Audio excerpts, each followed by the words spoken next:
درود پاک پڑھ لیجئے جی۔ اللہم صلی علی محمد وعلی آل سیدنا و مولانا محمد وبارک وسلم وصلی علیہ یا رب صلی وسلم دائما ابدا علی حبیبک خیر خلق کلہم۔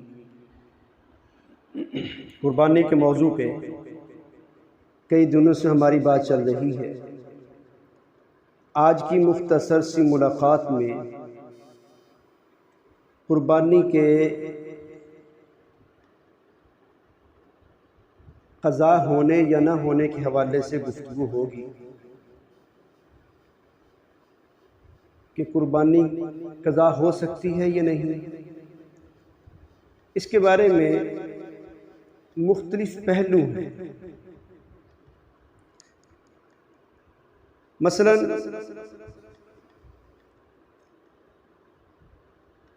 ایک شخص ہے، اس کی پچھلے سال کی کئی ساری قربانیاں رہتی ہیں، یا پچھلے سال کی ایک ہی رہتی ہے۔ اب یہ شخص جو ہے، اگر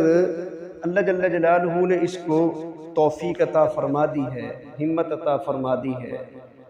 کہ اس کے دل میں ایک فکر لاحق ہو گئی، ذہن میں ایک فکر لاحق ہو گئی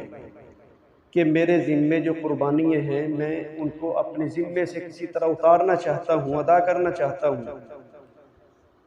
تو اب یہ شخص ہر سال کی قربانی کا جانور نہیں دے گا اللہ کے راستے میں، بلکہ پچھلے سالوں کی جتنی قربانیاں اس کی رہ گئی ہیں، ہر سال کی ایک قربانی کی قیمت ادا کرے گا۔ جانور نہیں ادا کیا جاتا، بعد میں قیمت ادا کی جاتی ہے۔ اسی طرح سے اگر کسی آدمی نے قربانی کرنے کے لیے جانور خرید لیا تھا، اور جو 3 دن قربانی کے ہیں وہ گزر گئے، ختم ہو گئے، اور اس کے پاس جانور بھی موجود ہے، تو اس آدمی کے لیے ضروری ہے کہ اسی جانور کو اللہ کے راستے میں صدقہ کر دے۔ صدقہ کرنا ضروری ہے۔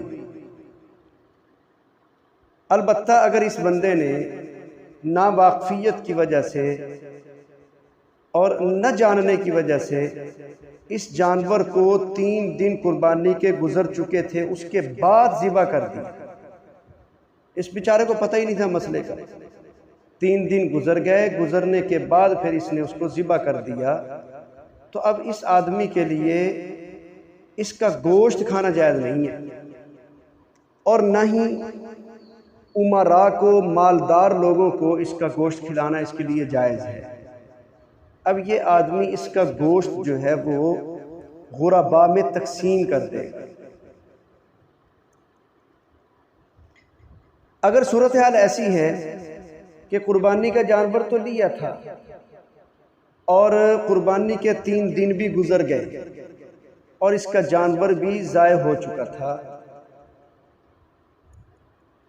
اب یہ بندہ قربانی نہ کر سکا، تو اب ہم دیکھیں گے کہ یہ آدمی مالدار ہے یا غریب آدمی ہے۔ اگر تو یہ غریب آدمی ہے، تو چونکہ غریب آدمی جس جانور کو قربانی کی نیت سے خریدتا ہے، وہی جانور اس کے کھاتے میں متعین ہو جاتا ہے، اسی جانور کی قربانی اس پہ واجب ہوتی ہے، تو چونکہ یہ جانور ضائع ہو چکا ہے، اس لیے اب اس پہ کسی اور جانور کی قربانی یا پھر اس کی قیمت ادا کرنا یا اس کی قیمت کا صدقہ کرنا، یہ کوئی چیز بھی اس پہ ضروری نہیں۔ البتہ اگر جس آدمی نے قربانی کا جانور خریدا تھا وہ مالدار ہے، صاحب نصاب ہے، اس کا جانور اگر ضائع ہو جاتا ہے تو اس کے ذمے اس جانور کی قیمت کا صدقہ کرنا واجب ہے۔ اگر یہ جانور اس کی قیمت کا صدقہ نہ بھی کرے، قربانی کے کسی جانور کی قیمت کا صدقہ کرنا اس کے لیے انتہائی ضروری ہے، اس کے بغیر گزارا نہیں۔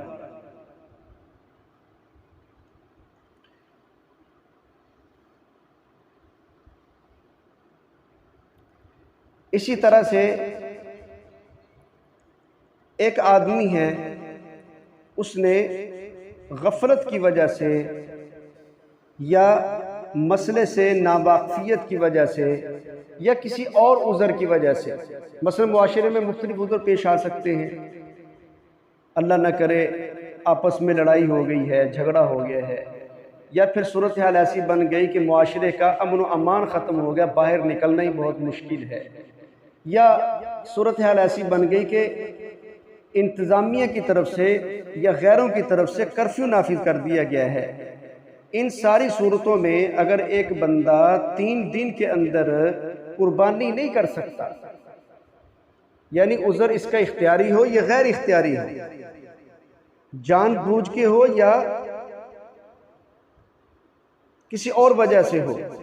اس بندے نے قربانی نہیں کی، قربانی کے 3 دن گزر چکے ہیں، تو اب اس پہ قربانی کی قیمت فقراء و مساکین پہ صدقہ کرنا واجب ہے۔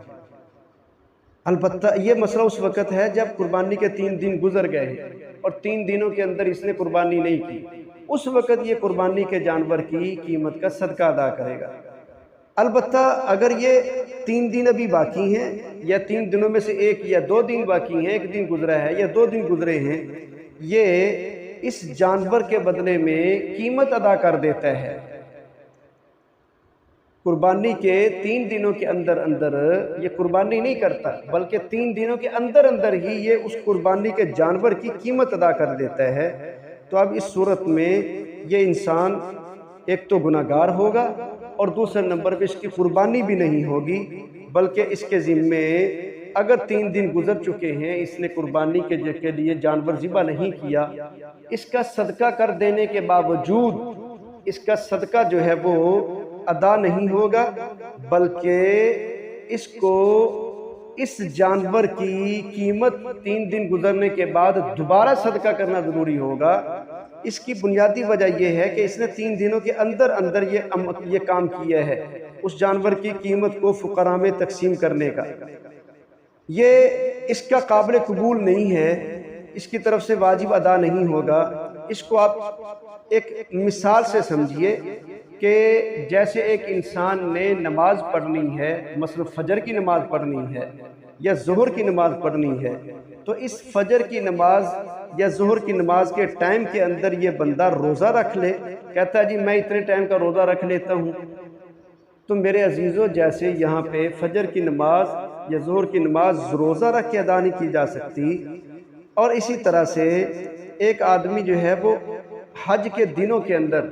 حج کی قیمت غرباء میں تقسیم کر دیتا ہے تو اس کا حج ادا نہیں ہوتا۔ بالکل اسی طرح سے قربانی کے دنوں کے اندر اگر ایک بندہ قربانی کے جانور کی قیمت ادا کر دیتا ہے، صدقہ کر دیتا ہے، تو ایسا بندہ جو ہے اس کی طرف سے قربانی کی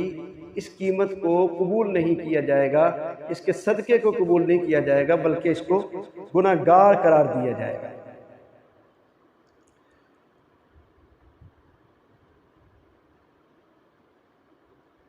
ایک صورتحال ایسی ہے کہ ایک شخص نے جو صاحب نصاب ہے، اس نے قربانی کی نیت سے ایک جانور خریدا ہے، لیکن قربانی کے دن آنے سے پہلے ہی اس بیچارے کا اللہ کی طرف سے فیصلہ ہو گیا کہ اس کا جو صاحب نصاب ہونے کا جو پہلو ہے وہ ختم ہو گیا، وہ غریب آدمی بن گیا بیچارہ۔ اب یہ شخص جو اس کے پاس جو جانور ہے قربانی کا، یہ اس کے ساتھ کیا کرے گا؟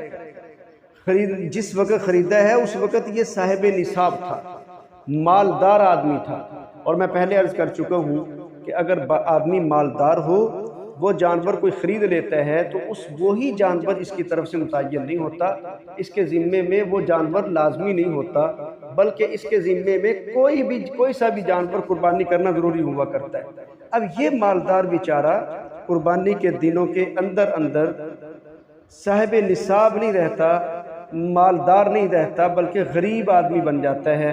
اب اس کے لیے جو جانور اس نے خریدا ہے، اس جانور کے حوالے سے شریعت مطہرہ کا حکم یہ ہے کہ اس جانور کی قربانی کرنا وہ اس کے ذمے سے ساقط ہو جاتا ہے، اس پہ واجب نہیں رہتا۔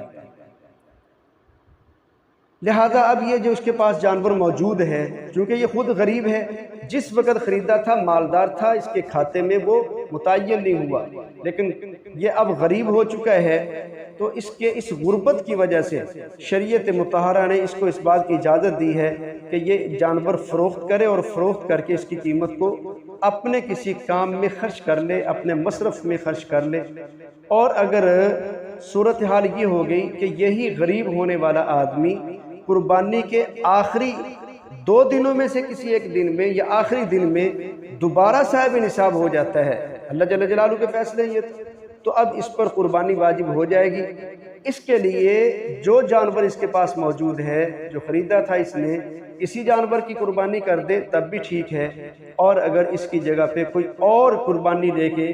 جانور قربانی کر دے تو تب بھی ٹھیک ہے، کوئی کسی طرح کی اس میں قباحت والی بات نہیں ہے۔ اسی طرح سے ایک شخص ہے، اس کی گزشتہ سال کی قربانی قضا ہو گئی، اس نے ادا نہیں کی، اب اس نے یہ چاہا کہ میں اس سال پچھلے سال والی قربانی بھی کر لوں۔ اس نے طریقہ یہ اپنایا کہ بڑے جانور میں اپنے 2 حصے رکھ لیے، ایک حصہ اس نے رکھا اس سال کا اور ایک حصہ اس نے رکھا پچھلے سال کا۔ تو یوں کر کے اس ایک آدمی نے بڑے جانور میں اپنے 2 حصے رکھے۔ اب یہ جو بڑا جانور ہے، جب ان 2 حصوں کے ساتھ 5 حصے باقی بھی پورے ہو گئے تو 5 شرکاء کی قربانی بھی ہو جائے گی، اس بندے کی قربانی بھی ہو جائے گی جو اس سال کی اس نے حصے کے اندر رکھی ہے۔ البتہ جو اس نے پچھلے سال کی قضا کی نیت سے اس سال قربانی کے اندر حصہ رکھا ہے بڑے جانور میں، تو وہ پچھلے سال کی قربانی قضا کے طور پہ ادا نہیں ہوگی، بلکہ وہ اس کی نفلی قربانی ہو جائے گی۔ چونکہ اس کی یہ نفلی قربانی ہے، پچھلے سال کی قربانی ادا نہیں ہوئی، اس لیے اس آدمی کے لیے پچھلے سال کی قربانی کے بدلے میں ایک جانور کی قیمت کا صدقہ کرنا ضروری ہے۔ اس صدقہ کرنے کے بغیر اس کے لیے کوئی چارہ کار نہیں ہے۔ یہ پہلے یہ بات اصولی طور پہ یہ بات ذہن میں رکھیں کہ جب ایک آدمی پہ قربانی واجب تھی، اس نے قربانی ادا نہیں کی، 3 دن گزر گئے ہیں، اب 3 دنوں کے بعد وہ جانور ذبح نہیں کرے گا، جانور لے کے اللہ کے راستے میں قربان نہیں کرے گا، بلکہ 3 دنوں کے بعد اب اس بندے نے جانور کی قیمت جو ہے وہ اللہ کے راستے میں صدقہ کرنی ہے۔ اس لیے اس بندے کے لیے قیمت صدقہ کرنا اللہ کے راستے میں ضروری ہے۔ پھر جو اس سال اس نے 2 قربانیاں بڑے جانور میں رکھی ہیں کہ پچھلے سال کی نیت سے اور ایک اسی سال کی نیت سے، اس کی اس سال کی قربانی تو ہو گئی اور پچھلے سال کی قربانی جو ہے وہ اس کی نفل کی شکل میں تبدیل ہو گئی ہے، لہذا اس کے ذمے سے وہ ساقط نہیں ہوئی، اس لیے اس کو نفلی ثواب ملے گا۔ چونکہ اب اس کی یہ نفل قربانی تھی، اس لیے اب دوسرے جتنے بھی 5 شریک ہیں، یہ اس کی اپنی اس سال کی جو قربانی ہے، ان کی قربانیوں پہ اس کی نفل قربانی کی وجہ سے کوئی کسی طرح کا وہ اثر نہیں پڑے گا، ان کی قربانی اپنی جگہ پہ صحیح ہو جائے گی۔ اللہ مجھے آپ کو سارے مسلمانوں کو بات سمجھنے کی اور عمل کی توفیق نصیب فرما دے۔ اللہم صلی علی محمد وعلی آل